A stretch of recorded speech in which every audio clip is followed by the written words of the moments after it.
بسم اللہ الرحمن الرحیم۔ تمام بھائی اور بہنوں کو السلام علیکم۔ ناظرین گرامی، بنو امیہ کا سب سے حسین بادشاہ سلیمان بن عبد الملک 42 سال جوانی کی عمر میں وفات پائی۔ جب سلیمان بن عبد الملک کی میت کو قبر کے قریب کیا گیا تو لاش ہلنے لگی۔ ان کے بیٹوں نے کہا، ہمارے ابو زندہ ہیں۔ عمر بن عبدالعزیز رحمۃ اللہ علیہ فرمانے لگے، ارے بھتیجو، زندہ نہیں ہیں، قبر کا عذاب جلدی شروع ہو گیا ہے، چھپاؤ، جلدی چھپاؤ۔ عمر بن عبدالعزیز رحمۃ اللہ علیہ نے کہا، جس تخت پر عمر بن عبدالعزیز بیٹھے ہیں اس تخت پر سلیمان بن عبد الملک بیٹھا تھا، اس تخت پر ولید تھا، اس تخت پر عبد الملک تھا۔ ان تینوں نے اپنے من کو راضی کیا۔ جب عمر بن عبدالعزیز رحمۃ اللہ علیہ کا وقت آیا تو انہوں نے رضا بن ہیبہ سے فرمایا، میری عبد الملک بن مروان کی بیٹی فاطمہ سے شادی ہوئی۔ میں نے عبد بن ملک مروان کو قبر میں اتارا اور کفن کی گرہ کھول کر دیکھا تو ان کا چہرہ قبلے سے ہٹ چکا تھا اور رنگ کالا اور سیاہ پڑ چکا تھا، جبکہ عبد الملک بن مروان گورا چٹا تھا، گال سرخ تھے۔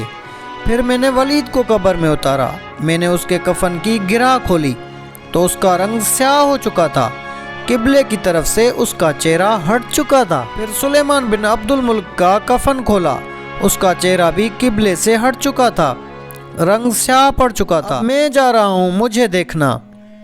پہلے تینوں نے حکومت کی پوجا کی۔ عمر بن عبدالعزیز نے اللہ تعالیٰ کی عبادت کی۔ عمر بن عبدالعزیز رحمۃ اللہ علیہ جب خلیفہ بنے تو ایک عجیب خطبہ دیا، اے لوگو، بچپن میں شعر و شاعری کا شوق تھا تو میں شاعر بنا، تھوڑی سی اٹھان ہوئی تو علم کا شوق ہوا، میں نے علم حاصل کیا، جوان ہوا تو فاطمہ بن عبد الملک سے عشق ہوا، میں نے ان سے شادی کی، اب اللہ نے مجھ کو حکومت دی ہے، اب تم دیکھو گے اسے میں اپنی اللہ کو راضی کروں گا۔ 4-5 سال کے بعد ان کی وراثت میں حکومت آ رہی ہے اور 3 براعظموں پر ان کی حکومت ہے، اور ایسا رعب و دبدبہ ہے کہ بنو امیہ کا کوئی ان کے سامنے سر اٹھا نہیں سکتا تھا۔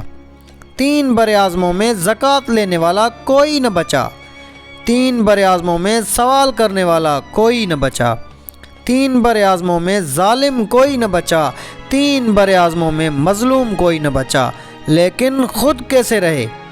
ایک دن گھر آئے اور کہنے لگے، اے فاطمہ، بڑے اچھے دن گزرے ہیں، اب امتحان ہے، میں تیرا حق ادا نہیں کر سکوں گا، طلاق لینی ہے تو لے لو، میں حاضر ہوں، ساتھ دینا ہے تو پہلے اپنا حق معاف کر لو۔ سیاسی لحاظ سے فاطمہ جیسی عورت تاریخ میں نہیں آئی، 7 نسبتوں سے یہ شہزادی ہیں۔ فاطمہ کہنے لگی، عمر بن عبدالعزیز، میں نے سکھ کے دن آپ کے ساتھ گزارے ہیں، دکھ میں آپ کو چھوڑ کر نہیں جاؤں گی، میں نے سارے حق آپ کو معاف کر دیے۔ پھر حضرت عمر بن عبدالعزیز رحمۃ اللہ علیہ کی راتیں اور دن کیسے گزرے، مسلح پر روتے روتے وہیں سو جاتے اور مسلح پر روتے روتے وہیں سے اٹھتے۔ اپنی حکومت کو اللہ کی رضا کے لیے استعمال کیا۔ کیسے استعمال کیا؟ فاطمہ کا سارا زیور بیت المال میں ڈال دیا، تنہا خالی رہ گئے۔ عید کا موقع آیا، بچوں نے ماں سے کہا، ہمیں کپڑے لے کر دے دو۔ بچوں نے ماں سے کہا، امی جان، ابا سے کہیں عید آ گئی ہے، ہمیں عید کے کپڑے لے دے۔ ابا تشریف لائے، گندم کے خزانے ڈھیر کی طرح لب لباتے بھرے ہوئے ہیں۔ فاطمہ نے کہا، اے امیر المومنین، بچے کپڑے مانگ رہے ہیں۔ کہا، فاطمہ، میرے پاس تو پیسے نہیں، کہاں سے کپڑے لے کر دوں؟ فاطمہ نے کہا، پھر ان بچوں کا کیا کریں؟ کہا، مجھے بھی نہیں پتا کہ کیا کروں۔ اس سے پہلے جن حکمرانوں نے لوٹ مار کے بازار گرم کیے، ظلم کے بازار گرم کیے، اور اسی تخت پر ایک شخص بیٹھا ہے جو اللہ کو راضی کرنے میں لگا ہے۔ فاطمہ نے کہا، آپ ایسا کریں، اگلے مہینے کی تنخواہ ایڈوانس میں لے لیں، اس سے ہم بچوں کے کپڑے لے لیتے ہیں اور میں مزدوری کر کے گھر کا خرچ چلا لوں گی۔ پھر عمر بن عبدالعزیز رحمۃ اللہ علیہ نے وزیر خزانہ ملہم کو بلایا، ہاں بھائی ملہم، ہمیں بچوں کے لیے کپڑے چاہیے، اگر اگلے مہینے کی تنخواہ ایڈوانس مل جائے۔ وزیر خزانہ کہنے لگے، اے امیر المومنین، آپ مجھے لکھ کر دے دیں کہ آپ اگلے مہینے تک زندہ رہیں گے تو میں آپ کو تنخواہ دے دیتا ہوں۔ آپ نے سر جھکا لیا اور پھر گھر آئے، اپنی بیوی فاطمہ سے کہا، فاطمہ، بچوں سے کہہ دو ان کا باپ ان کو کپڑے لے کر نہیں دے سکتا۔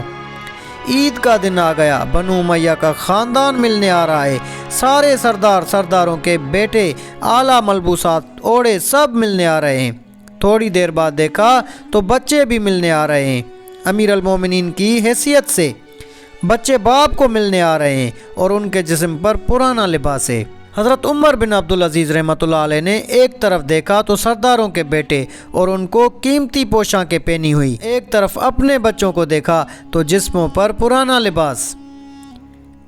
ارے اس باپ سے پوچھو جو سب کچھ کر سکتا ہے لیکن پھر بھی اللہ کی رضا کی خاطر مٹھی بند کر لی، نہیں میں نے حرام کی طرف نہیں جانا۔ بچوں کو دیکھا تو آنکھیں ڈگمگا کے فرمایا، میرے بچوں آج تمہیں تمہارے باپ سے گلہ تو ہوگا کہ آج ہمارے باپ نے ہمیں کپڑے لے کر نہیں دیے۔